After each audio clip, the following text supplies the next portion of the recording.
Hay silencios que gritan más fuerte que cualquier palabra, y en las cumbres afiladas de la Sierra Madre, el silencio de un hombre guardaba el eco de dos almas perdidas. Era un silencio tallado en piedra, tan antiguo y profundo como las barrancas que lo rodeaban. Lo que ese hombre no sabía era que el viento del destino ya estaba arrastrando hacia su refugio el sonido de un corazón roto, un sonido que amenazaba con derrumbar la muralla que había construido alrededor de su memoria. Hola, mi querida alma errante, soy Arturo del Alba, el cuentacuentos de almas. Antes de adentrarnos juntos en las barrancas del corazón humano, te invito a que te suscribas a nuestro refugio de historias y me digas en los comentarios desde qué rincón del mundo nos abres tu alma esta noche. Un abrazo que cruce cualquier distancia, y ahora sí, permite que la historia te encuentre. El hombre de ese silencio se llamaba Kael. Su hogar no tenía nombre en los mapas de los hombres, pero las águilas lo conocían como El Nido, un pequeño valle escondido acunado por garras de granito a casi 3000 metros de altura. Aquí,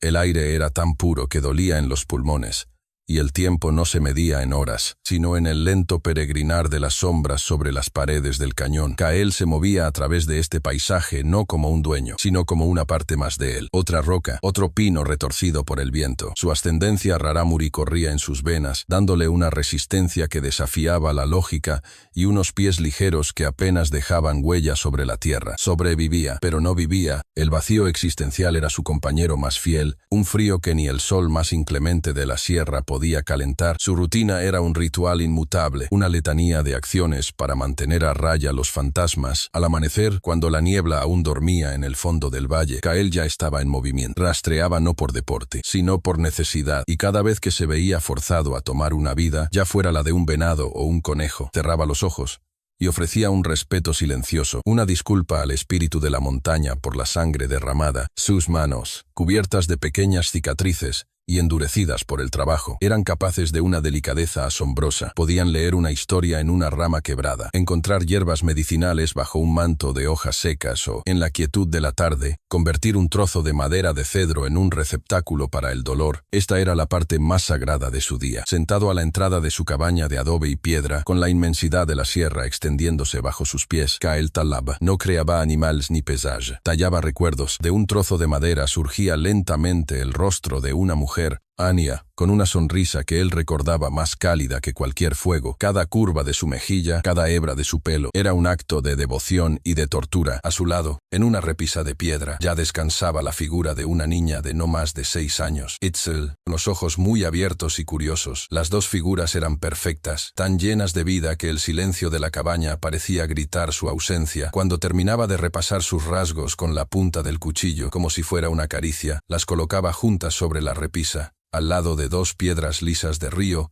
que había recogido del lugar donde sus risas se apagaron para siempre. Una larga cicatriz, pálida y sinuosa, le recorría el costado izquierdo desde la costilla hasta la cadera. Era el mapa de un día terrible, una marca física que reflejaba la herida invisible que supuraba en su interior. A veces, por la noche, cuando el viento aullaba entre las rocas como un coro de almas en pena, Kael se despertaba con un sudor frío, la mano sobre la cicatriz, el nombre de su hija ahogándose en su garganta. Se levantaba y salía al frío cortante, mirando las estrellas, tan brillantes y lejanas como su pasado. No pedía nada, no rezaba a ningún dios, simplemente se quedaba allí, de pie, dejando que la soledad majestuosa de la montaña lo devorara. Un hombre convertido en fantasma, exiliado en el purgatorio de su propia memoria, esperando un final que no llegaba. A cientos de kilómetros de la soledad sagrada de Kael, el aire no era puro, era espeso, amarillento, y sabía a metal y a desesperanza. Este era el aliento de la grieta, un pueblo minero que se aferraba a la ladera de una montaña como una herida que se negaba a sanar. Aquí,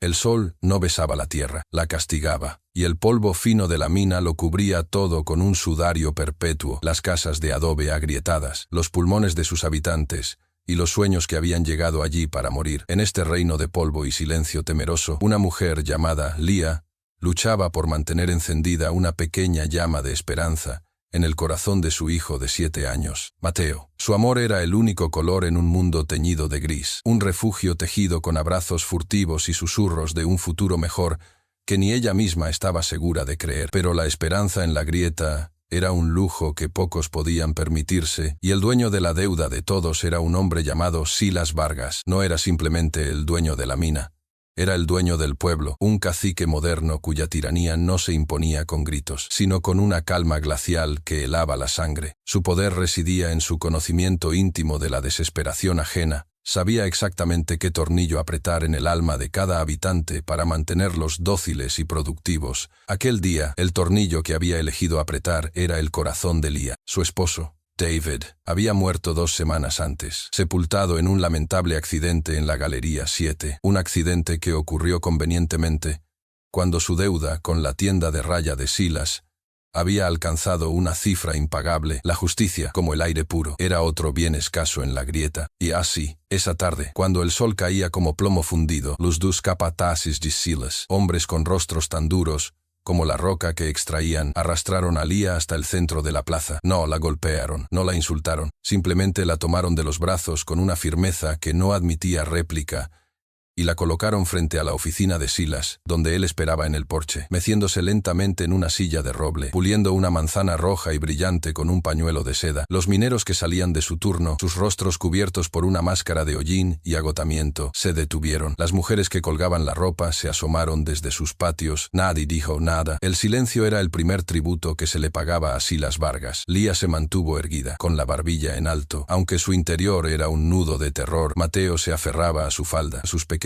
dedos, apretando la tela desgastada como si fuera el único ancla en un mundo que se estaba desmoronando. Silas terminó de pulir su manzana, le dio un mordisco ruidoso, y habló, su voz tranquila cortando el aire pesado. Leah, comenzó, como un padre a punto de impartir una lección dolorosa pero necesaria. Lamento tu pérdida. David era un buen trabajador, un poco soñador, tal vez, siempre hablando de llevarte a ti y al niño al mar. El mar. Qué cosa tan grande y tan inútil. Hizo una pausa, saboreando tanto la manzana como el momento. Pero los sueños no pagan las deudas. Y la deuda de David, ahora, es tuya, le pagaré, dijo Leah. Su voz un hilo tembloroso pero firme. Deme trabajo, trabajaré el doble turno, lo que sea necesario. Silas sonrió, una sonrisa fina y cruel que no llegó a sus ojos. Querida Leah, tu trabajo apenas paga por el aire que respiras en este pueblo. No. Se necesita algo más valioso. Dejó la manzana a un lado y sus ojos, pequeños y oscuros como balas de plomo, se posaron por primera vez en Mateo. El niño se encogió, intentando hacerse invisible detrás de su madre. La mina siempre necesita manos nuevas, manos pequeñas que puedan entrar en los túneles más estrechos, manos jóvenes que aprendan rápido a obedecer. El significado de sus palabras cayó sobre la plaza como una roca. Un murmullo ahogado recorrió a la multitud antes de ser sofocado por el miedo. Estaba declarando, en público, su intención de llevarse a un niño como pago. No era un trato, era una sentencia. No, susurró Leah, el color desapareciendo de su rostro. No, es solo un niño, no puedes. Oh, sí que puedo, replicó Silas, su voz endureciéndose por primera vez. La deuda es clara. La ley de este pueblo soy yo. El niño trabajará en la mina. Cada gramo de mineral que extraiga se restará de tu cuenta. Cuando su valor haya pagado lo que su padre debía, será libre de irse. Si es que para entonces aún queda algo de él. La crueldad era tan precisa, tan calculada, que era asfixiante. La estaba humillando públicamente, convirtiendo a su hijo en una mercancía y a su maternidad en una espectadora impotente. Fue entonces cuando el corazón de Mateo finalmente se rompió. Su pequeño cuerpo fue sacudido por un sollozo, un sonido agudo y desgarrador, que pareció rasgar el tejido mismo del silencio opresivo. Era el llanto de la inocencia enfrentada a una monstruosidad que no podía comprender. «Mamá», gritó, aferrándose a ella con todas sus fuerzas. «No quiero ir. Mamá. No me dejes». Leah se arrodilló, envolviendo a su hijo en sus brazos, protegiéndolo con su propio cuerpo, como si pudiera formar un escudo contra la maldad del mundo. Besó su cabeza, susurrando promesas que sabía que no podía cumplir, sus propias lágrimas silenciosas, trazando caminos limpios en sus mejillas, cubiertas de polvo. Miró a los rostros de sus vecinos, buscando una chispa de ayuda, de solidaridad, de decencia, pero solo encontró ojos que se desviaban, cabezas que se agachaban. El miedo era un veneno más potente que la compasión. En ese momento, Leah entendió la verdad más profunda de la grieta. No estaban en un pueblo, estaban en la jaula de un solo hombre, y él disfrutaba viéndolos devorarse unos a otros para sobrevivir. Esa noche, la oscuridad no cayó sobre la grieta. Se derrumbó. Trajo consigo una furia que el cielo parecía haber estado conteniendo en nombre de todos los que vivían sin voz. Una tormenta violenta se desató sobre la sierra, con vientos que arrancaban los techos de lámina y una lluvia tan torrencial que convertía las calles polvorientas en ríos de lodo espeso y rojizo. Para los habitantes del pueblo era una noche para encerrarse y rezar, pero para Lía era una señal. El caos de la naturaleza era su única capa, su única aliada en un mundo de hombres cobardes. Mientras los capataces de Silas bebían en la cantina, celebrando la nueva adquisición de su patrón, Lía tomó la decisión más aterradora de su vida. No iba a entregar a su hijo, no iba a verlo desaparecer en las fauces oscuras de la mina. Si tenían que morir, morirían libres y juntos. Envolvió a Mateo en la única manta de lana que poseían, le puso un trozo de pan duro en la pequeña bolsa que colgaba de su hombro y lo miró a los ojos a la luz parpadeante de un candil. «Vamos a jugar un juego, mi amor», le susurró, su voz forzadamente serena para no delatar el pánico que galopaba en su pecho. «Vamos a ser dos zorros del desierto, y tenemos que correr más rápido que la tormenta, sin hacer ni un solo ruido. ¿Puedes hacer eso por mí?» Mateo, cuyos ojos aún estaban hinchados por el llanto, asintió con una solemnidad que partía el alma. Entendía que no era un juego, pero la ficción que su madre creaba era un escudo lo suficientemente fuerte para dar el primer paso. Se deslizaron fuera de su choza como dos sombras, absorbidos instantáneamente por la cortina de agua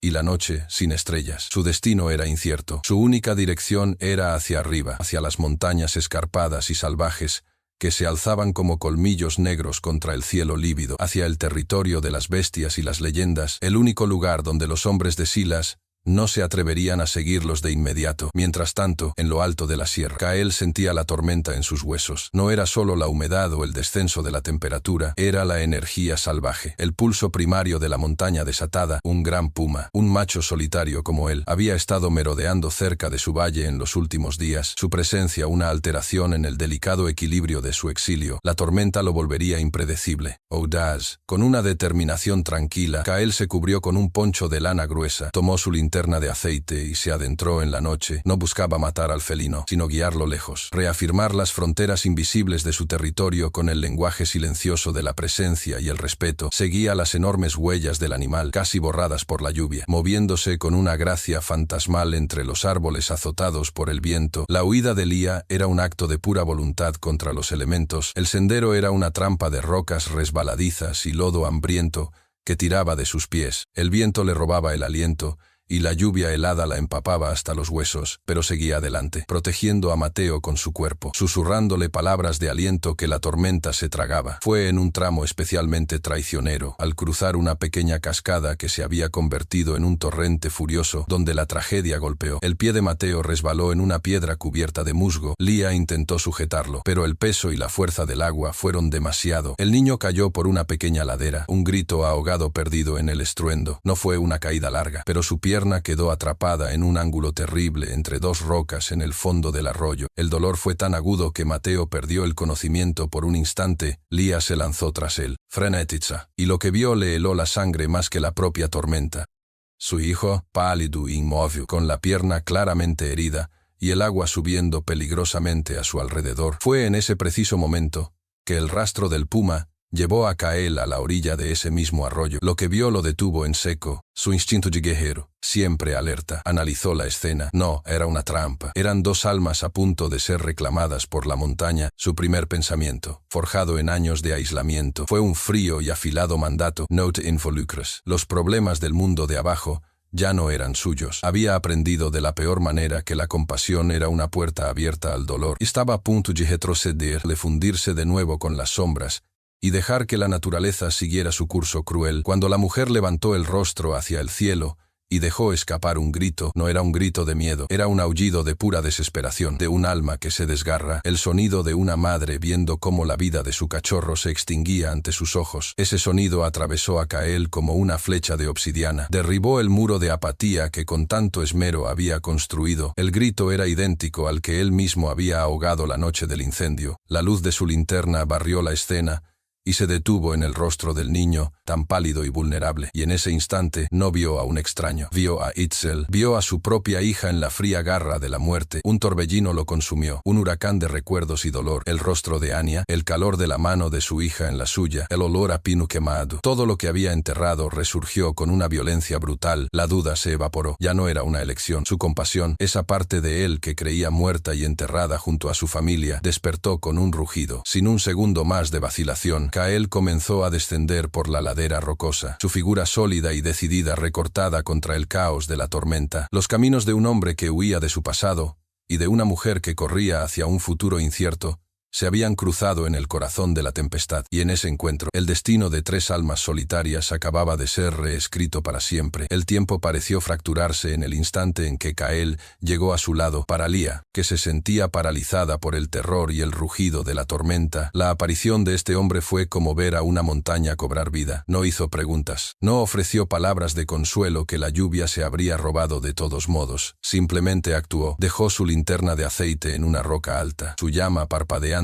arrojando sombras danzantes que convertían la escena en un retablo primitivo de vida y muerte. Se arrodilló en el agua helada, en su presencia imponente, creando una barrera contra la corriente que amenazaba con arrastrar a Mateo. Sus manos, grandes y expertas, examinaron la pierna del niño con una gentileza que contradecía su apariencia ruda y la urgencia del momento. Lía retrocedió un paso, un grito ahogado en la garganta. Su instinto maternal le ordenaba arrancar a su hijo de las manos de este extraño, de este solitario surgido de la noche. Y si era uno de los hombres de Silas, un cazador de recompensas. Pero sus ojos, desesperados, captaron el rostro de Kael bajo la luz vacilante. No había codicia en él, ni crueldad, solo una concentración absoluta, una solemnidad casi sagrada. Vio en su mirada no la de un depredador, sino la de alguien que ya había presenciado esa misma clase de dolor. Y en ese momento de duda, Lía tomó una segunda decisión. Confió, con una fuerza controlada. Kael usó el peso de su cuerpo para mover la roca superior, liberando la presión. Luego, con una delicadeza infinita, extrajo la pierna atrapada del niño. Mateo gimió, un sonido lastimero y febril.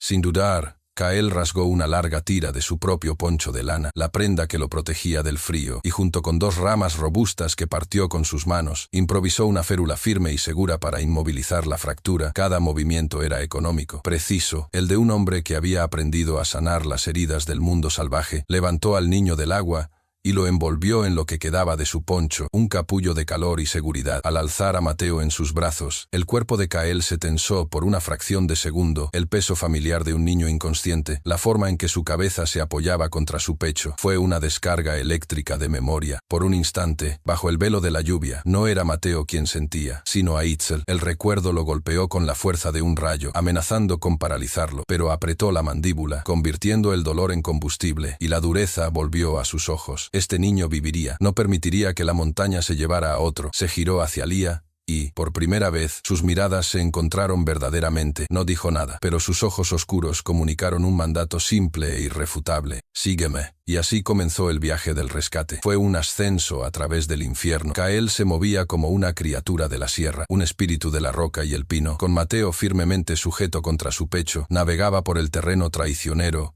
como si sus pies pudieran leer el lenguaje oculto de la piedra. Lía lo seguía a duras penas, su cuerpo temblando de frío y agotamiento, su corazón latiendo con una mezcla de miedo y una asombrosa, naciente gratitud. Él era su única esperanza, un faro oscuro en la noche más negra de su vida. Cada paso era una batalla. El viento los azotaba en las cornisas estrechas, amenazando con arrojarlos al abismo. Kael usaba su propio cuerpo como un escudo, girándose para recibir el impacto del vendaval mientras protegía al niño. El lodo les llegaba a los tobillos, succionándolos, pero él encontraba siempre el camino más firme. Cuando Lía resbaló, su mano ya estaba allí para sujetar su brazo, su agarre como una raíz de roble, devolviéndola al sendero sin una palabra. Él no la consolaba, pero la anclaba, no le ofrecía promesas, pero le daba seguridad a cada paso. Para Lía, seguir a este hombre silencioso era un acto de fe ciega. Observaba su espalda ancha, la determinación en cada músculo tenso, la forma en que su cabeza se inclinaba instintivamente para proteger el rostro de Mateo de la lluvia. Vio cómo, a pesar de la carga, su paso nunca flaqueaba. Este no era el tipo de fuerza bruta de los hombres de Silas, era una fuerza diferente, una que provenía de un lugar más profundo, una fuerza nacida de la resistencia,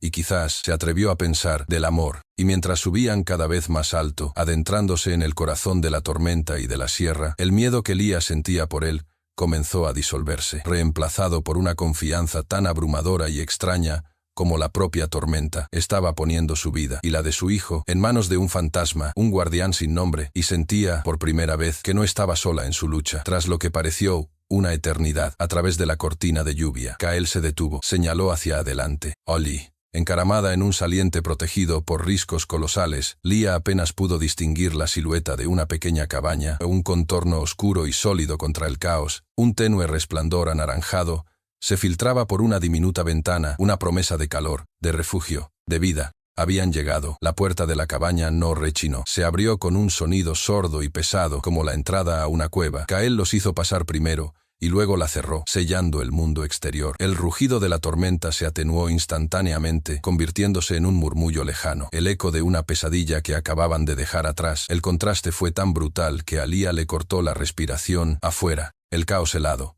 Adentro, un silencio cálido y envolvente. El aire olía a cedro seco, a tierra y al aroma penetrante y limpio de hierbas medicinales colgadas de las vigas del techo. No era un hogar en el sentido convencional, sino algo más antiguo. Un refugio, un santuario en el corazón de la montaña. Con un cuidado infinito, Kael depositó a Mateo en el único lecho del lugar. Un catre bajo cubierto por una pila de pieles de venado y oveja, suaves y gruesas. El niño, atrapado en una inconsciencia febril, se acurrucó instintivamente en su calidez, mientras Lía se quedaba de pie, goteando agua sobre el suelo de tierra apisonada. Sans saber qué hacer, sintiéndose una intrusa en este espacio tan íntimamente masculino y solitario. Kael se movía con una eficiencia silenciosa. No había torpeza en sus gestos, solo la economía de un hombre acostumbrado a la soledad. Reavivó las brasas en el pequeño fogón de piedra, añadiendo leña seca hasta que unas llamas vivas y danzantes comenzaron a lamer la oscuridad, pintando las paredes de la cabaña con tonos dorados y ocres. El calor comenzó a extenderse por la pequeña estancia. Un abrazo tangible que empezó a descongelar los huesos de Lía se acercó al fuego, extendiendo sus manos temblorosas, y por primera vez, en horas, sintió que la sangre volvía a sus dedos. Kael le tendió una manta de lana áspera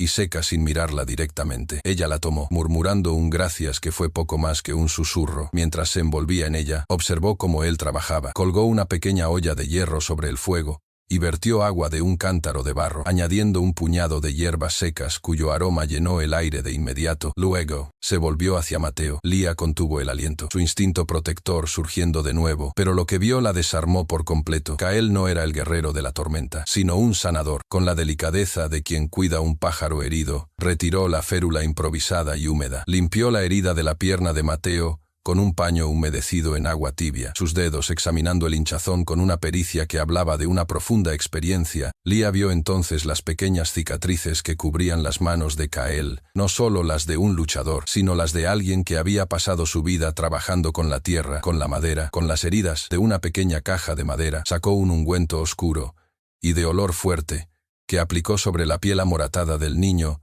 antes de volver a vendar la pierna con tiras de tela limpia, y una nueva férula, esta vez más firme y mejor ajustada. Durante todo el proceso, Mateo no se despertó, pero su respiración pareció volverse más profunda, más tranquilo. Cuando terminó, Kael le acercó a Lía un cuenco de madera humeante. Era el caldo de hierbas, un líquido claro que olía a tierra y a consuelo. «Babe», dijo. Fue la primera palabra que le dirigió desde que se encontraron. Su voz grave y un poco ronca por el desuso. Lía tomó el cuenco, el calor traspasando la madera hasta sus manos. El primer sorbo fue como beber vida líquida, un calor que se extendió desde su pecho hasta la punta de sus pies, ahuyentando los últimos vestigios del frío y el pánico. Bebió lentamente, observando por encima del borde del cuenco a este hombre enigmático. Vio las figuras de madera en la repisa, la mujer y la niña, y una ola de comprensión la golpeó. Este hombre no solo la había salvado de la tormenta, la había salvado de su propia soledad. Él también era un sobreviviente de un naufragio. Afuera, la tormenta seguía rugiendo, pero ya no sonaba amenazante. Dentro de las 4 paredes de adobe y madera, al calor del fuego, con su hijo respirando tranquilamente a pocos metros,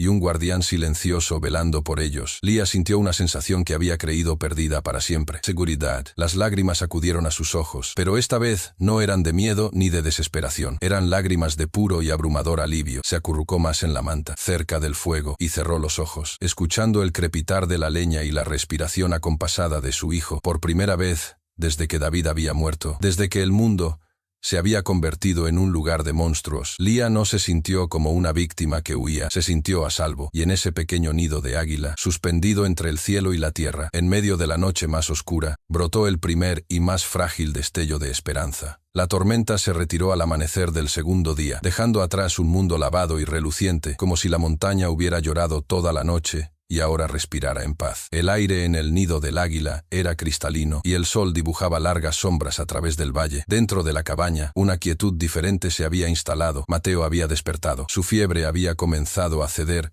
gracias a los cuidados de Kael y las infusiones de hierbas que Lía ahora ayudaba a preparar, aprendiendo en silencio. El niño no hablaba mucho, pero sus ojos seguían cada movimiento de Kael con una mezcla de miedo y fascinación infantil. Veía la forma en que el hombre avivaba el fuego, la manera en que afilaba su cuchillo, la gentileza con la que le cambiaba el vendaje, y en su mente infantil, la figura de este gigante silencioso comenzaba a tomar la forma de un protector. Lía había pasado las últimas 48 horas en un estado de vigilia suspendida, su cuerpo y mente procesando el torbellino de la huida y el rescate, pero ahora, en la calma, el peso de la gratitud y la curiosidad se volvió insoportable. Este hombre le había dado todo: seguridad, calor, cuidado, sin pedir nada a cambio, pero su bondad estaba envuelta en un aura de dolor tan palpable que era casi una presencia física en la habitación. Su silencio no era pacífico, estaba lleno de fantasmas. Ella necesitaba entender. Esa noche, mientras Mateo dormía profundamente, con una respiración tranquila por primera vez en semanas, los dos adultos se sentaron junto al fuego. Las llamas eran el único sonido, la única luz, un corazón palpitante en la oscuridad de la cabaña. Lía observó el perfil de Kael, sus facciones duras suavizadas por el resplandor anaranjado. Vio cómo su mirada se perdía en las figuras de madera que reposaban en la repisa de piedra. Finalmente, reunió el coraje. ¿A quién perdiste?, preguntó Lía. Su voz fue suave, apenas un murmullo, pero en el silencio denso de la cabaña resonó como una piedra arrojada a un pozo profundo. Kael no se movió. Durante un largo momento pareció que no había oído,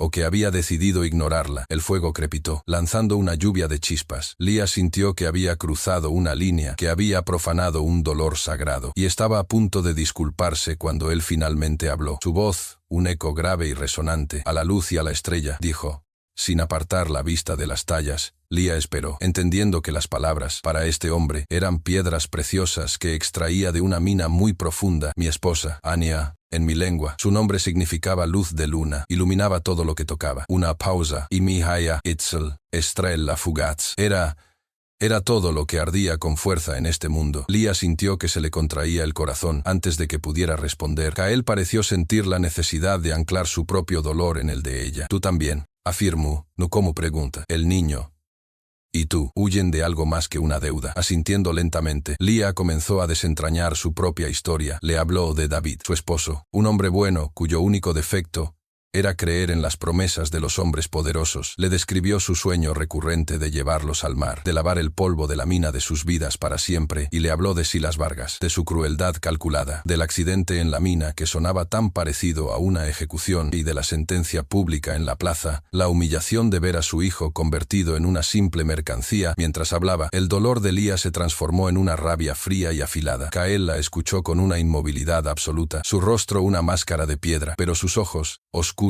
y profundos, ardían con una empatía feroz. Cuando ella terminó, el silencio que cayó entre ellos ya no era el de dos extraños, sino el de dos almas que reconocían el mismo mapa de cicatrices en el otro. Los hombres que persiguen por deudas, comenzó Kael, su voz apenas por encima de un susurro, no son diferentes de los que persiguen por codicia, solo cambia el precio. Se inclinó hacia adelante, sus codos sobre las rodillas, sus manos entrelazadas como si contuviera una fuerza inmensa. Mi aldea estaba más abajo en la sierra, éramos gente de la tierra, no de la roca, no teníamos plata, pero teníamos agua y madera. Un día, llegaron los hombres de la cicatriz de polvo, los llamábamos, no eran mineros, eran los que venían antes, los que olfateaban la riqueza bajo el suelo, querían nuestra tierra. Su voz se quebró por un instante, y tuvo que tragar saliva para continuar. Nos negamos, esta tierra era de nuestros abuelos. Una noche, despertamos con el olor a pino quemado y gritos. No fue un accidente, fue una limpieza, un fuego para purgar la tierra de aquellos que se interponían en el camino del progreso. Se detuvo, sus nudillos blancos por la presión. Corrí hacia mi casa, pero las llamas eran más rápidas. Yo vi al hombre que daba las órdenes. No gritaba, hablaba con calma, como un capataz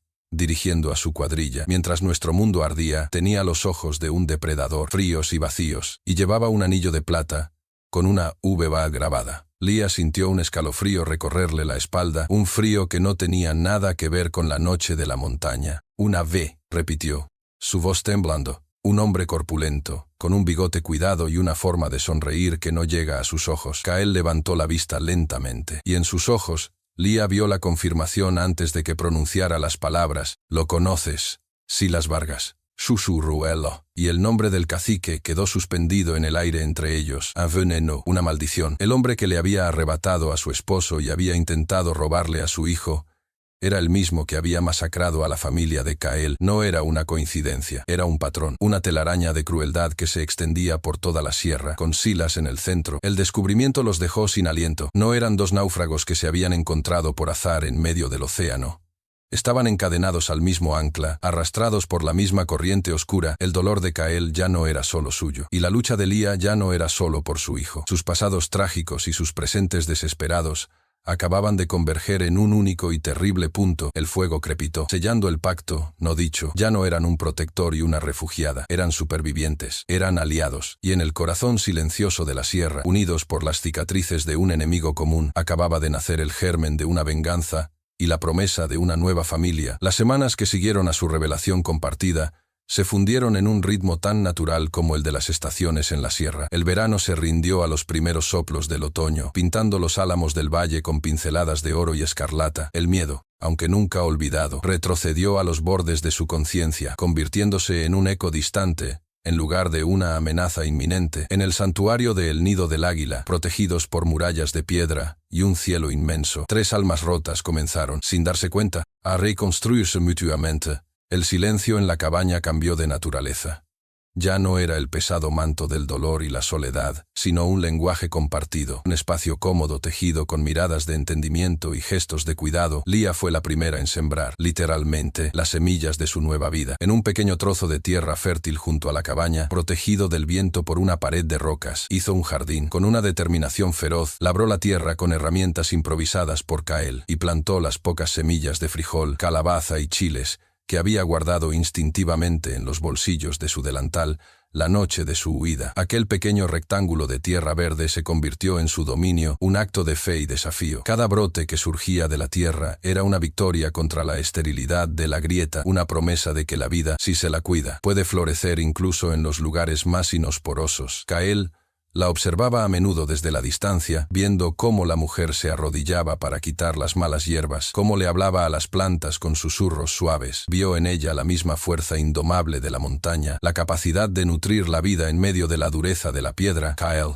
por su parte, encontró un propósito más allá de la mera supervivencia. Se convirtió en el maestro silencioso de Mateo, el niño, cuya pierna ya estaba casi curada. Lo seguía a todas partes como una pequeña sombra curiosa. Juntos se adentraban en el bosque, donde Cael le enseñaba los secretos de su mundo. Le enseñó a leer las historias escritas en el suelo, las huellas en forma de corazón de un venado, el rastro de un coyote, el delicado paso de una codorniz. Le enseñó a escuchar el lenguaje del viento en los pinos, a diferenciar el grito de un halcón del de un águila. No eran solo lecciones de supervivencia, eran lecciones de pertenencia. El hombre Raramuri le estaba enseñando al niño a ser parte de la montaña, no un intruso en ella. Una tarde, mientras el sol otoñal teñía el valle de una luz melosa, Cael se sentó a la entrada de la cabaña y comenzó a tallar. Mateo se sentó a su lado, observando con atención cómo de un simple trozo de madera de pino surgía la forma de un pájaro. Sin decir una palabra, Cael le ofreció al niño un trozo de madera más suave y un cuchillo pequeño y sin punta. Con una paciencia infinita, guió las pequeñas manos de Mateo, enseñándole cómo seguir la veta de la madera, cómo quitar las lascas poco a poco. Mateo estaba torpe. Su pájaro parecía más una patata con pico, pero en su rostro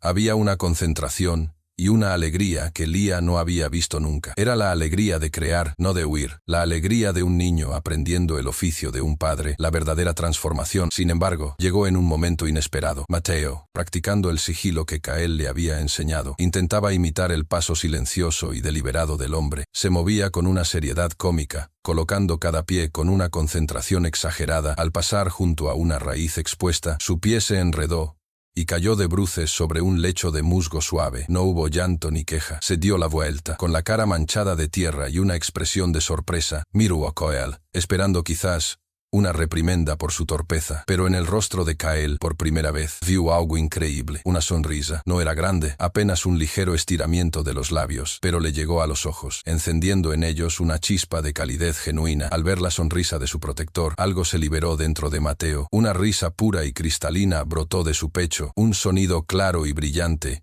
que pareció llenar todo el valle. Era la primera vez que reía desde la muerte de su padre, la risa de un niño que había olvidado cómo serlo. Lía, que los observaba desde el huerto, se detuvo con las manos en la tierra, y las lágrimas corrieron por sus mejillas, pero eran lágrimas de una felicidad tan intensa que dolía. La risa de su hijo era el sonido más hermoso del mundo, y el hombre que se la había devuelto era el guardián silencioso que había respondido a una plegaria que ella ni siquiera sabía que había hecho. Kyle, contagiado por esa alegría inesperada, dejó escapar un sonido gutural, un eco de la risa de Mateo, y en ese instante, bajo el cielo azul de la sierra, no eran un guerrero, una refugiada y un huérfano, eran una familia improbable, forjada en el fuego del dolor y la pérdida, pero tan real y fuerte como las montañas que los cobijaban. Habían sembrado felicidad. Y estaba comenzando a brotar. El otoño se asentó plenamente en la sierra, vistiendo las laderas con un manto de ocres y dorados. La vida en el nido del águila había encontrado un ritmo sereno, una melodía suave compuesta por el murmullo del viento, el crepitar del fuego y, cada vez más a menudo, la risa de un niño. La felicidad que habían sembrado era una planta frágil pero tenaz, echando raíces en la rutina diaria. Sin embargo, en las tierras altas, la paz es a menudo un preludio, una quietud que precede al regreso de la tormenta, y la sombra de Silas Vargas era larga, paciente y venenosa. Kyle fue el primero en sentirlo. No fue algo que vio o escuchó, sino una disonancia en el aire, una nota equivocada en la sinfonía de la montaña que solo él podía percibir. El bosque parecía más silencioso, los animales más recelosos. Un día, mientras seguía el rastro de un venado en los límites más lejanos de su territorio, descubrió la primera señal. No eran huellas descuidadas, sino algo mucho más siniestro. Una serie de trampas de acero, nuevas y engrasadas, colocadas con una pericia metódica. No eran las trampas de un cazador local.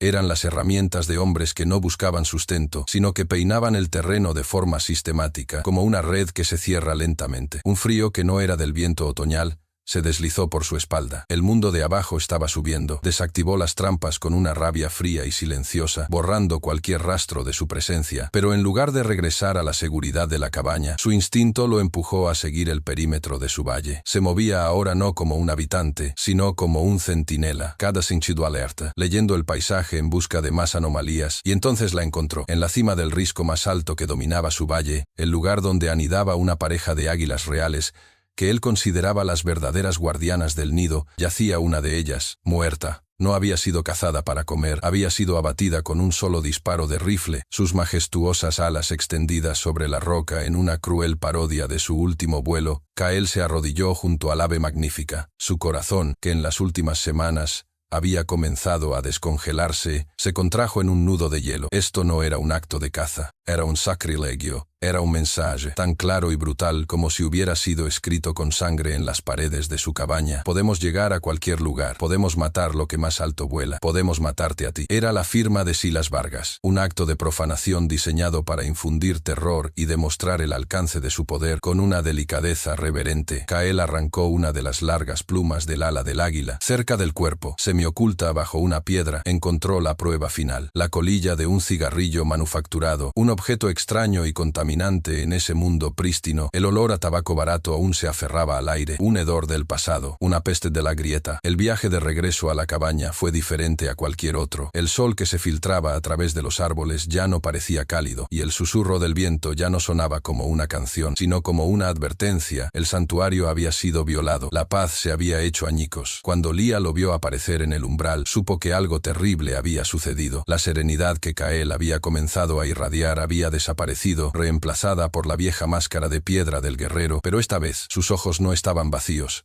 Ardían con una furia gélida. Entró sin decir una palabra, el silencio tenso llenando la pequeña estancia. Mateo, es que estaba en un rincón tallando su pájaro de madera. Levantó la vista y, sintiendo la atmósfera cargada, se quedó quieto. Lía se acercó a él. ¿Qué pasa?, preguntó en un susurro. En lugar de responder, Kyle abrió su mano y colocó la larga pluma de águila sobre la mesa de madera. Era hermosa y perfecta, pero en el contexto de su rostro sombrío parecía un objeto fúnebre. Lía la miró, sin comprender al principio, y luego levantó la vista hacia él. «Nos han encontrado», dijo Kyle, su voz grave y desprovista de toda emoción. «O están cerca, muy cerca». La sombra de Silas Vargas, esa presencia que habían intentado dejar atrás, acababa de extenderse sobre su pequeño refugio de felicidad. El aire en la cabaña pareció enfriarse varios grados. Lía miró a Mateo, tan absorto y feliz en su pequeño mundo de madera y sueños, completamente ajeno a que los monstruos que habían dejado en el valle de abajo Habían aprendido a escalar las montañas. La paz se había terminado. La hora de la lucha estaba a punto de comenzar. Los días que siguieron al descubrimiento del águila muerta estuvieron cargados de una tensión eléctrica. La paz del nido se había evaporado, reemplazada por una vigilia constante. Lia intentaba mantener una rutina para Mateo, pero su sonrisa era frágil,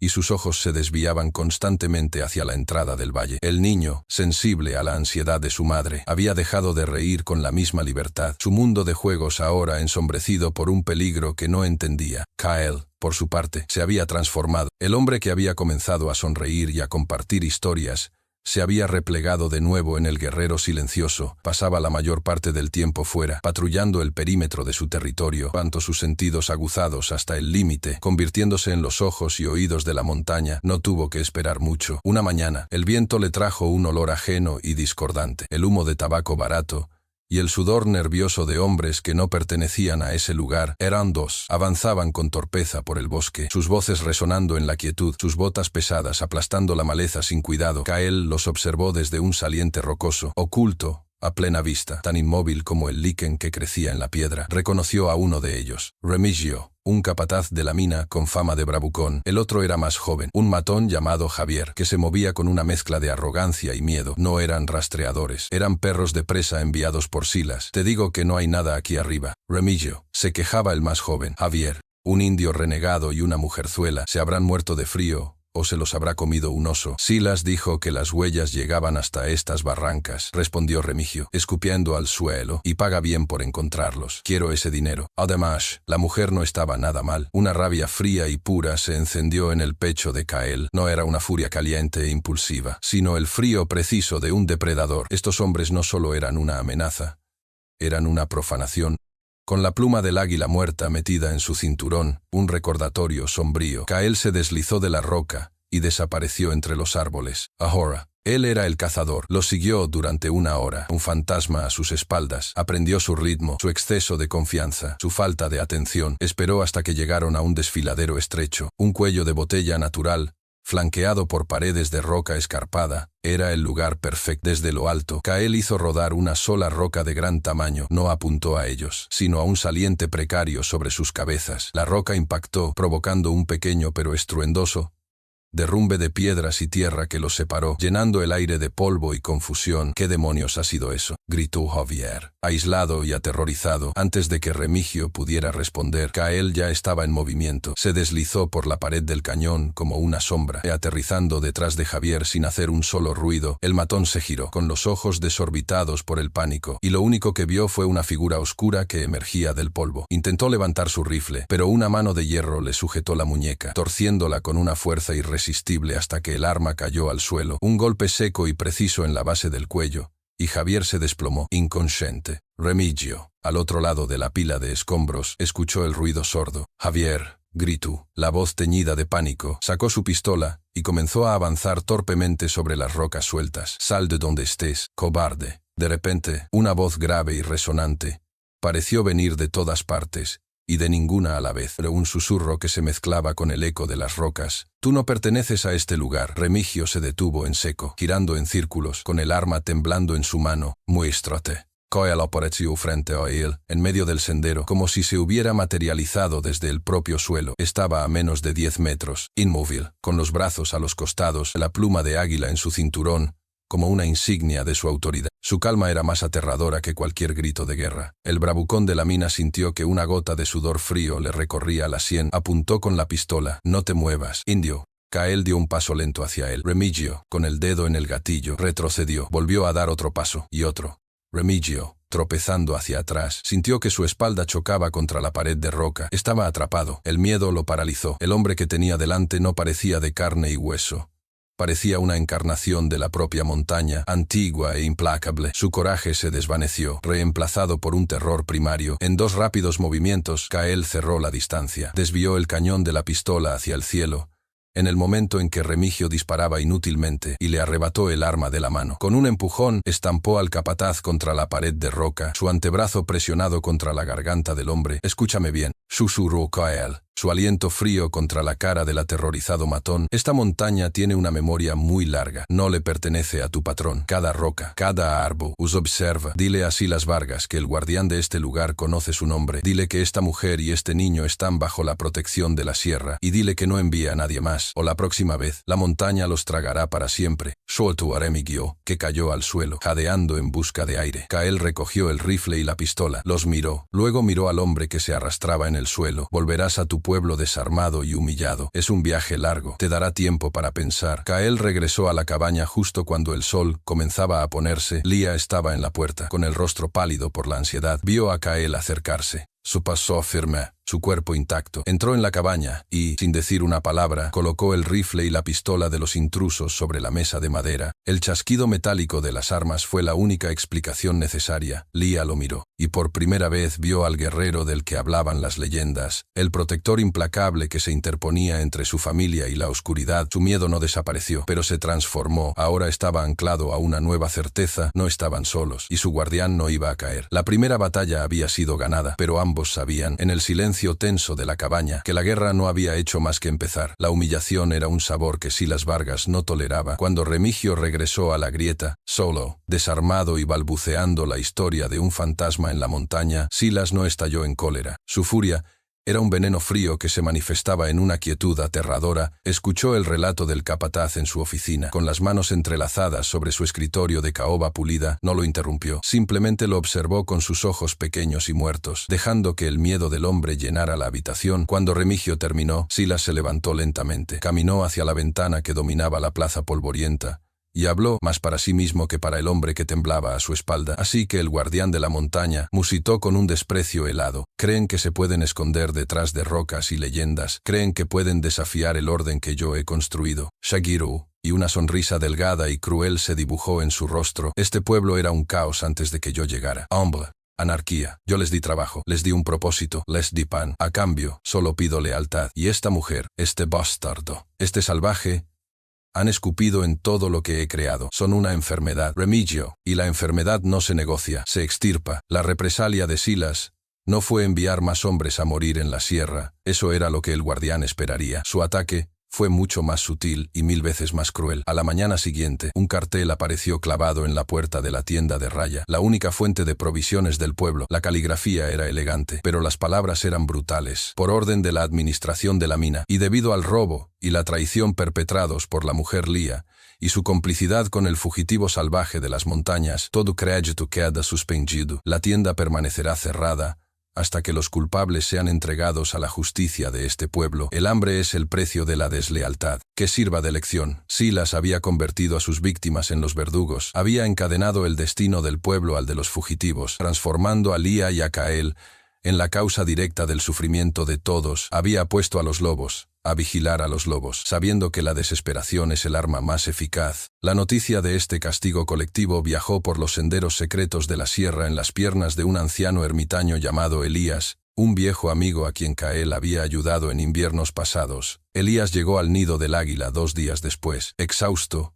y con el alma rota. Mientras comía el estofado caliente que Lía le ofreció, les contó la historia. Describió los estantes vacíos, el silencio desesperado en las calles, el llanto de los niños que no entendían por qué sus padres ya no tenían pan que darles. Describió cómo los vecinos que antes bajaban la mirada ahora la levantaban con resentimiento, maldiciendo el nombre de la mujer que los había condenado a todos por su egoísmo. La historia de Elías cayó como una losa sobre la pequeña cabaña. Lía sintió que el aire le faltaba. Había huido para salvar a su hijo, pero en su huida había sentenciado a decenas de otros niños al hambre. Miru Amoteu, que dormía plácidamente, ajeno al veneno que su existencia estaba causando. El peso de la culpa era insoportable. Tenemos que irnos, susurró Lía, las palabras saliendo con dificultad. Más adentro en la sierra, a un lugar donde nadie pueda encontrarnos nunca. No podemos ser la causa de tanto sufrimiento. Kael, que había escuchado el relato de Elías con una quietud tormentosa, negó lentamente con la cabeza. Huir no detendrá a Silas, dijo. Su voz grave. Solo cambiará a sus rehenes. Si no es este pueblo, será el siguiente. Hombres como él no se detienen. Su poder se alimenta del miedo de los demás. Si vimos, su sombra nos perseguirá para siempre, y el miedo será el único legado que le dejemos a este niño. Entonces, ¿qué hacemos?, exclamó Lía, la desesperación quebrantando su voz. Nos entregamos. Dejamos que te mate y que se lleve a mi hijo. No, respondió Kael, y por primera vez, Lía vio en sus ojos no solo la furia de un guerrero, sino la claridad de un líder. No nos escondemos, no huimos, atacamos. Se levantó y caminó hacia la mesa donde aún descansaban las armas capturadas. Las tocó, no como trofeos, sino como herramientas. Hemos estado sobreviviendo a su tormenta. Es hora de que desatemos la nuestra. No podemos salvar a esa gente desde aquí arriba. Tenemos que bajar. Tenemos que cortar la raíz del árbol envenenado. La audacia del plan era aterradora. Eran 2 contra un ejército privado y un pueblo acobardado. Pero en las palabras de Kael, Lía no oyó una sentencia de muerte, sino la única posibilidad de una vida verdadera. Miró a su hijo dormido, imaginando una vida de huidas constantes, siempre mirando por encima del hombro, siempre con miedo. Y luego imaginó un futuro incierto, peligroso, pero donde Mateo podría caminar con la cabeza alta, libre de la sombra de Silas Vargas. La elección se volvió clara como el agua del manantial. Se levantó y se puso al lado de Kael, su mano rozando la culata del rifle. No podemos construir un hogar sobre el sufrimiento de otros, dijo, haciéndose eco de los pensamientos de Kael, pero con su propia fuerza. Tienes razón, se acabó el huir. En ese momento, la decisión fue tomada. El ermitaño Elías, con lágrimas de gratitud en los ojos, asintió. No estarán solos. Hay otros que odian a Silas, pero tienen demasiado miedo para actuar. Muéstrenles el camino, y quizás los sigan. Ya no eran fugitivos que se defendían, se habían convertido en rebeldes que atacaban, habían cruzado el punto sin retorno. En la quietud de la noche, rodeados por las majestuosas e indiferentes montañas, un hombre que lo había perdido todo, una mujer que luchaba por su futuro, y un niño que representaba la inocencia en juego, se comprometieron a librar una guerra imposible. La sombra del pasado ya no los perseguía. Ahora, ellos caminaban directamente hacia ella, listos para prenderle fuego. El plan se tejió en la quietud de la noche, una estrategia audaz nacida de la desesperación. No intentarían un asalto frontal. Su fuerza no residía en los números, sino en el conocimiento y el sigilo. Elías, el anciano ermitaño, sería su caballo de Troya. Regresaría a la grieta y haría correr un rumor cuidadosamente elaborado, la historia de un viejo mapa que señalaba una veta de plata, sin explotar en las barrancas del norte, lejos, muy lejos del nido del águila. La codicia, sabían, era el cebo más fiable para un hombre como Silas. Mientras el grueso de sus matones se lanzaba a una búsqueda inútil, Kael, amparado por la noche, se infiltraría en la hacienda de Silas. Su objetivo no era el hombre, sino su poder.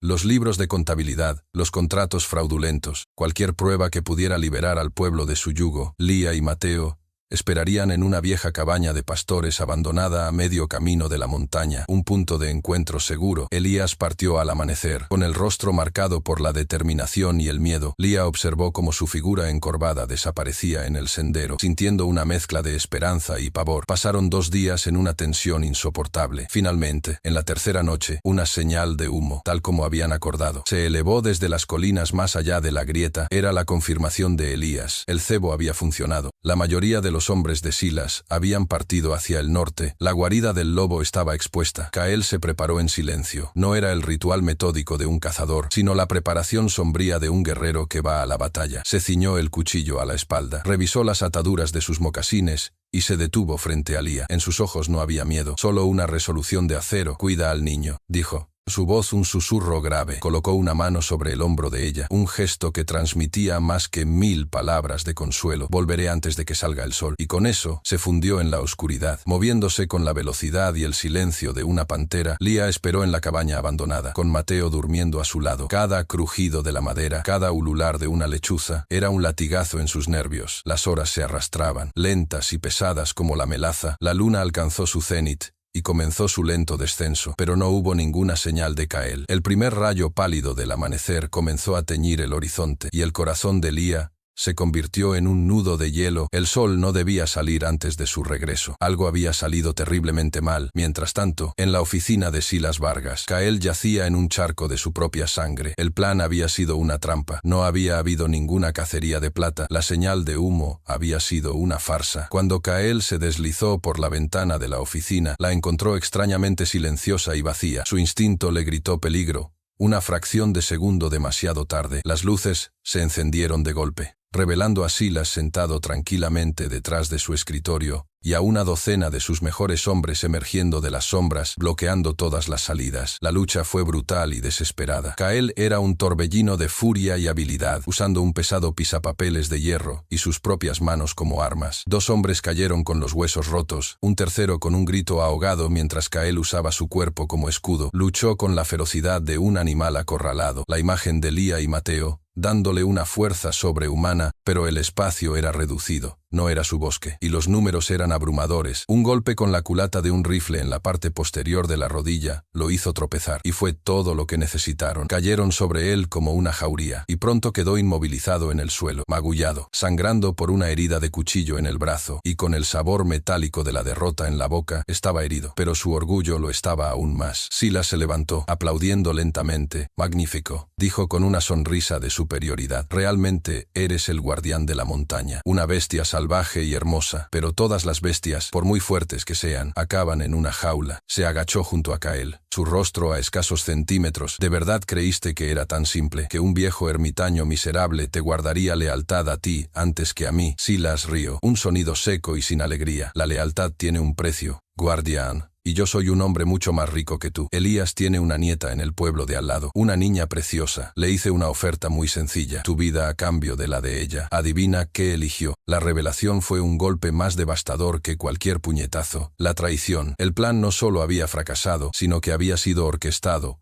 usando la única debilidad que le quedaba a su único aliado. Kael cerró los ojos, no por el dolor físico, sino por la agonía de su error. De vuelta en la cabaña de pastores, justo cuando el sol salía por completo, una figura tropezante apareció en el sendero. Era Elías. Su rostro estaba surcado por el llanto, su cuerpo encorvado por el peso de una traición que le había destrozado el alma. Cayó de rodillas ante Lía. «Perdóname, solo Zou». Las palabras ahogadas por la culpa. «Tiene a mi nieta. Me obligó. Lo llevé a una trampa. Lo tienen. Lía». Capturaron a Kael. El mundo de Lía se vino abajo. El suelo pareció desaparecer bajo sus pies. El guardián había caído. El protector había sido derrotado. La única luz de esperanza que habían encontrado en la oscuridad había sido extinguida por la mano de su único aliado. Estaba sola de nuevo, con su hijo, expuesta en medio de la montaña. En la distancia, escuchó el sonido inconfundible de perros ladrando y hombres gritando. Las partidas de búsqueda, ahora que tenían a Kael, venían a por ellos. Abrazó a Mateo, que se había despertado asustado por los sollozos del anciano, y miró hacia la inmensidad de la sierra, que ya no parecía un refugio, sino una tumba sin escapatoria. Era su hora más oscura, la noche había vuelto, y esta vez parecía haber ganado. La desesperación es un veneno que paraliza o un fuego que purifica. Para Lía, acurrucada en la cabaña abandonada, con el llanto roto de Elías como única música fúnebre, y el sonido de los perros de Silas acercándose, el veneno ardió durante una larga y terrible hora. Se vio a sí misma y a su hijo acorralados, capturados. Vio la sonrisa triunfante de Silas y la mirada derrotada de Kael en una jaula. Vio el final de todo. Pero entonces miró el rostro dormido de Mateo, tan pacífico y inocente, y el recuerdo de la promesa silenciosa de Kael: «Volveré antes de que salga el sol», resonó en su alma. Él no se había rendido, había luchado por ellos hasta el final. Rendirse ahora no solo sería su propia derrota, sino la traición a su sacrificio. El fuego purificador ganó la batalla. Se levantó. Sus movimientos ya no eran los de una víctima aterrorizada, sino los de una mujer con un propósito forjado en la pérdida. Se acercó a Elías, que seguía sollozando en el suelo. «Levántate», le ordenó, su voz desprovista de ira, pero llena de una autoridad fría y dura como la piedra de la montaña. El anciano la miró, con los ojos anegados en culpa. «No hay tiempo para lágrimas», continuó Lía. «Me traicionaste para salvar a tu nieta. Entiendo el porqué. Ahora ¿vas a ayudarme a salvarlo a él? Dijiste que había otros a los que Silas les arrebató todo. Llévame con ellos». Elías, viendo en los ojos de Lía no el perdón, sino una resolución inquebrantable, asintió lentamente. Su traición había sido un acto de amor familiar. Su penitencia sería guiar a esta nueva familia hacia su única y remota posibilidad de supervivencia. Emprendieron la marcha en la dirección opuesta a la de los cazadores, adentrándose en las estribaciones de la sierra por senderos que no aparecían en ningún mapa. Fue un viaje silencioso y sombrío. Lía, con Mateo atado a su espalda, se movía ahora con una determinación que recordaba a la de Kael, sus sentidos alerta, su cuerpo ignorando el agotamiento. Ya no era la mujer que había huido de la grieta. Era la portadora de la voluntad de un guardián caído. Tras un día de ardua caminata, llegaron a un pequeño cañón oculto, un asentamiento miserable que no era más que un puñado de chozas de adobe y lona. Este era el hogar de los desterrados, las primeras familias que Silas había expulsado de la grieta años atrás para apoderarse de sus tierras. Eran un pueblo de fantasmas, hombres y mujeres con la mirada vacía de quienes lo han perdido todo, cuya única posesión era el resentimiento y una desconfianza tan afilada como el vidrio roto. Su líder, un hombre mayor y de rostro amargado llamado Arturo, los recibió con hostilidad. «¿Qué quieres aquí, mujer?», espetó, viendo a Elías a su lado. «Vienes a traernos más problemas de Silas. Ya nos quitó nuestras casas y nuestra dignidad. No nos queda nada que puedas llevarte». Lía no se inmutó, con Mateo aún a su espalda. Se plantó frente a Arturo y los demás desterrados que se habían congregado, sus rostros una mezcla de curiosidad y recelo. «No vengo a quitarles nada», dijo, su voz clara y firme resonando en el cañón. «Vengo a devolverles la oportunidad de recuperarlo todo». Les contó su historia. Les habló de Cael, el hombre rarámuri, que se atrevió a desafiar a Silas y que ahora estaba encadenado en sus mazmorras. Les habló del hambre y el miedo que asfixiaban a la gente de la grieta. Un hombre cínico se burló. ¿Y qué? Esa gente miró hacia otro lado cuando Silas nos echó. ¿Por qué deberíamos nosotros luchar por ellos? No luchan por ellos, replicó Lía, su mirada recorriendo cada rostro, deteniéndose en los de las mujeres, en los de las madres. Luchan por ustedes, por sus hijos. Les hablo no como una extraña, sino como una de ustedes. Silas me quitó a mi esposo, intentó quitarme a mi hijo, y ahora tiene al único hombre que me dio refugio. Su apetito no tiene fin. Creen que se ha olvidado de ustedes. Viven aquí, en este exilio, porque le tienen miedo. Viven cada día sabiendo que él duerme en sus camas, come de sus tierras. Y ustedes se conforman con las sobras de su tiranía. Hizo una pausa, dejando que sus palabras calaran. Podemos seguir viviendo de rodillas, enseñando a nuestros hijos a tener miedo como su única herencia, o podemos levantarnos, una vez, solo una vez, juntos. Cael me enseñó que un hombre solo puede ser un guardián, pero un pueblo unido puede ser una tormenta. Somos pocos, estamos heridos, pero ellos no nos esperan. Creen que ya estamos muertos. Miró directamente a Arturo. Yo lucharé por liberar al hombre que salvó a mi hijo. Ustedes no lucharán por recuperar el futuro que les robaron. El silencio que siguió fue denso y pesado. Los hombres se miraban unos a otros, la duda luchando contra el orgullo herido. Fue una de las mujeres, una anciana de ojos fieros, quien rompió el impasse. La mujer tiene razón, Arturo, dijo con voz ronca. He vivido con miedo el tiempo suficiente. Prefiero morir de pie que seguir viviendo arrastrándome. Una a una, otras voces se unieron. El cinismo comenzó a resquebrajarse, reemplazado por una chispa de rabia, de una dignidad largamente dormida, que despertaba. Arturo miró a Lía, ya no con hostilidad, sino con un respeto a regañadientes. Vio en ella no a una víctima pidiendo ayuda, sino a una líder forjada en el crisol del dolor. Está bien, dijo finalmente, su voz grave. Lucharemos. Dinos qué hay que hacer. La desesperación se había transformado en un plan. La soledad se había convertido en un ejército, aunque fuera uno de parias y desterrados. Lía, la mujer que había huido para sobrevivir, ahora se encontraba al frente de una rebelión. La hora más oscura había pasado, y en el horizonte, aunque lejano y tenue, comenzaba a dibujarse la promesa de un amanecer rojo como la sangre y la justicia. La noche de la feria anual de San Miguel descendió sobre la grieta no con alegría, sino con una quietud sombría y resignada. Era una celebración vacía, una tradición que Silas Vargas permitía para dar a su pueblo una ilusión de normalidad, una válvula de escape para sus miserias. Pero esa noche, mientras las guirnaldas de papel picado se mecían tristemente en las calles polvorientas, una rebelión silenciosa se movía al amparo de la oscuridad. No eran un ejército, eran un puñado de fantasmas que regresaban a reclamar lo que era suyo, liderados por una mujer que había transformado su dolor en un arma. El plan se ejecutó con la precisión de un mecanismo de relojería nacido de la desesperación. Arturo y el grupo principal de los desterrados se mezclaron con la escasa multitud en la plaza, sus rostros cubiertos por la penumbra, esperando la señal. Mientras tanto, Lía, guiada por Elías, a través de un túnel de ventilación de la mina, olvidado un secreto que su difunto esposo le había contado una vez, se adentró en las entrañas de la tierra para llegar al corazón de la fortaleza de Silas. Con ella iban 3 de los luchadores más ágiles de los desterrados. El aire era denso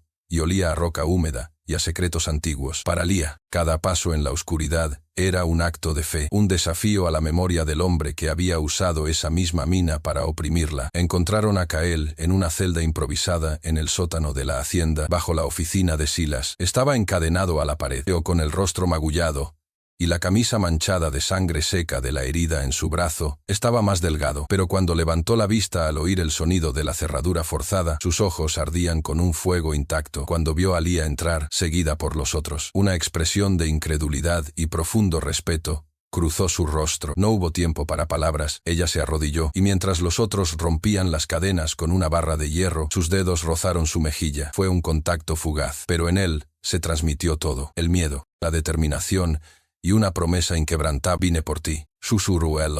«Luchaste», respondió él, su voz ronza. Y en esas dos palabras, ella oyó el reconocimiento a su transformación. Él ya no la veía como la mujer que había rescatado, sino como una igual, una guerrera, mientras lo ayudaban a ponerse en pie, débil pero decidido. Leah hizo una señal a uno de los hombres, quien se deslizó escaleras arriba y entró en la oficina de Silas. Rápidamente, tomó el pesado libro de contabilidad de la mesa, y un fajo de escrituras de propiedad. Era la prueba, el arma que acabaría con el reinado de Silas. En la plaza, la señal llegó. El campanario de la vieja capilla, mudo durante años, comenzó a sonar, sus campanadas graves y urgentes, rompiendo la falsa alegría de la feria. Era la señal de Arturo. El caos estalló. Los desterrados volcaron los puestos del mercado, iniciaron un fuego controlado en un carro de heno, y, lo más importante, rompieron la cerradura de la tienda de raya. «Silas esconde la comida mientras sus hijos pasan hambre», gritó Arturo, su voz resonando en la plaza. La multitud, confundida al principio, vio la comida acaparada,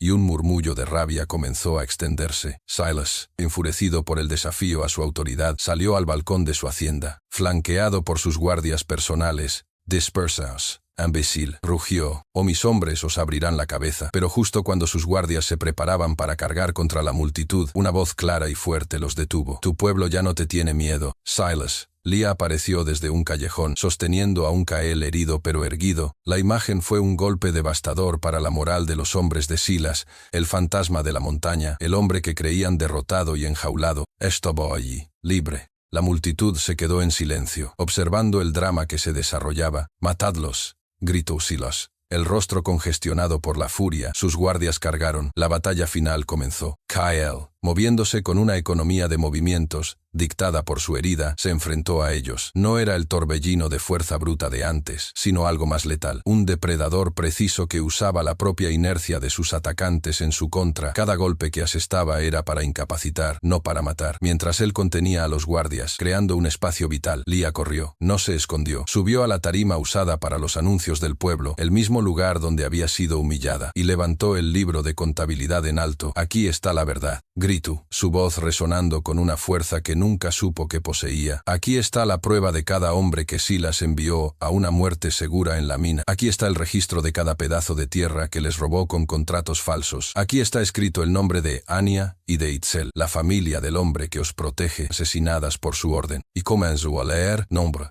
fejas, deudas fraudulentas». Cada palabra era un martillazo en los cimientos del poder de Silas. El efecto fue electrizante. Los mineros, los hombres que habían vivido doblegados por el miedo, escucharon los nombres de sus amigos, de sus padres, vieron la verdad de su esclavitud expuesta a la luz. La rabia, suprimida durante años, finalmente estalló. La multitud dejó de ser un rebaño asustado y se convirtió en una marea humana, armados con picos, palas y una furia justiciera. Se abalanzaron sobre los guardias restantes, uniéndose a la lucha de los desterrados. Silas Vargas, viendo su imperio desmoronarse en minutos, intentó huir, pero Cael, con el rostro ensangrentado y el cuerpo dolorido, se interpuso en su camino. El hombre más poderoso de la grieta estaba solo, acorralado, no solo por el guerrero que había subestimado, sino por los rostros de todas las personas que había pisoteado. Intentó un último y desesperado ataque, pero Cael lo desarmó con una facilidad casi insultante, inmovilizándolo contra la pared. Silas lo miró con odio.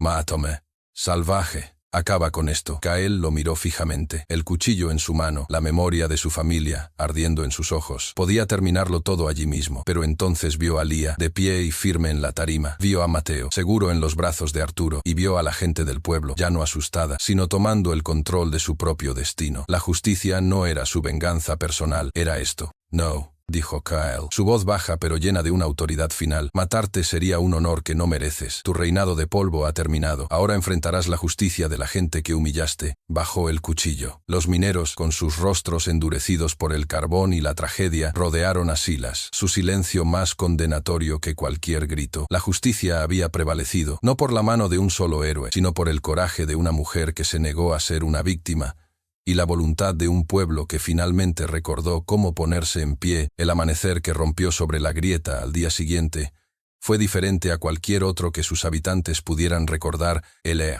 aunque todavía cargado con el humo de las hogueras de la noche anterior, se sentía más ligero, como si una presión invisible que había oprimido al pueblo durante años se hubiera desvanecido. La tiranía de Silas Vargas había terminado. Sus guardias más leales estaban encerrados junto a él, en la misma bodega donde él había encarcelado a Kyle, y el resto se había dispersado como cucarachas al encenderse la luz. La gente del pueblo, exhausta y magullada pero con una nueva luz en sus ojos, se movía por la plaza, no con miedo, sino con el propósito de reconstruir. En la pequeña y humilde enfermería del pueblo, el olor a desinfectante y hierbas medicinales llenaba el aire. Lía, con una habilidad que no sabía que poseía, limpiaba las heridas de Kyle. Cada corte y cada hematoma en el cuerpo del hombre era un testimonio de la brutal batalla que había librado por ellos. Él se sentó en silencio en el borde de un catre, soportando el escozor sin quejarse, pero sus ojos nunca se apartaron de ella. Ya no había un guerrero y una refugiada, solo un hombre y una mujer, unidos por un bautismo de fuego y sangre. Sus manos, al limpiar la herida de su brazo, eran firmes y gentiles. Un eco perfecto de cómo él había cuidado a su hijo en la montaña. Era un círculo de sanación que se cerraba. La puerta se abrió y Mateo entró corriendo, esquivando a los heridos con la agilidad de un niño. Se detuvo a 1 metro de Kyle, sus grandes ojos recorriendo las vendas y los moretones de su protector. ¿Te duele?, preguntó con una vocecita temblorosa. Kyle extendió su mano buena. Ya no, dijo suavemente. Mateo se acercó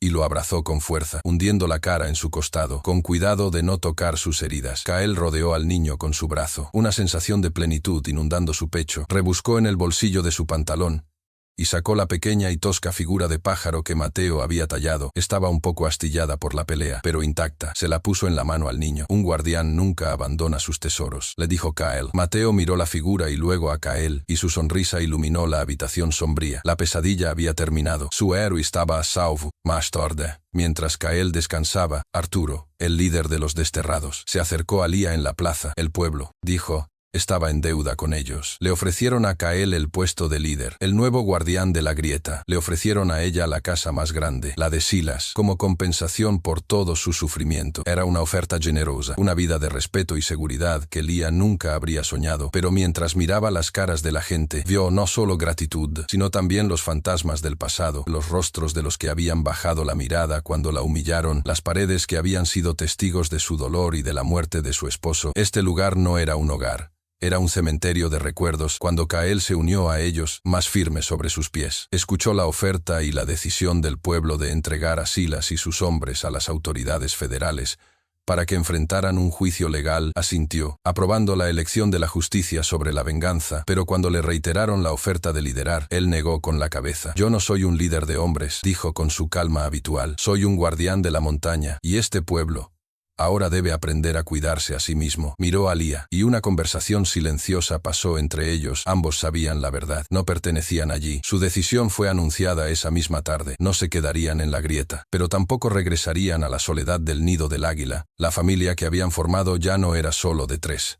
Incluía a los desterrados, a las almas valientes que habían luchado a su lado. Juntos, como una nueva tribu nacida del conflicto, buscarían un nuevo hogar, encontrarían un valle virgen, un lugar lejos de la codicia de los hombres y de las sombras del pasado, donde podrían construir una comunidad basada no en el miedo, sino en el respeto mutuo que habían ganado en la batalla. La partida se fijó para el amanecer siguiente. El pueblo entero de la grieta se reunió para despedirlos, ofreciéndoles provisiones, mantas y herramientas. Ya no había resentimiento, solo un profundo respeto y una triste comprensión. Al salir del pueblo, Kyle, Lía y Mateo se detuvieron en la primera colina y miraron hacia atrás una última vez. Abajo, el humo de las chimeneas se elevaba recto hacia el cielo de la mañana, una señal de vida y de un nuevo comienzo para todos. Luego, se dieron la vuelta y caminaron hacia el sol naciente, hacia el vasto e indómito corazón de la Sierra Madre. No huían del pasado como fugitivos, sino que cabalgaban hacia el futuro como fundadores,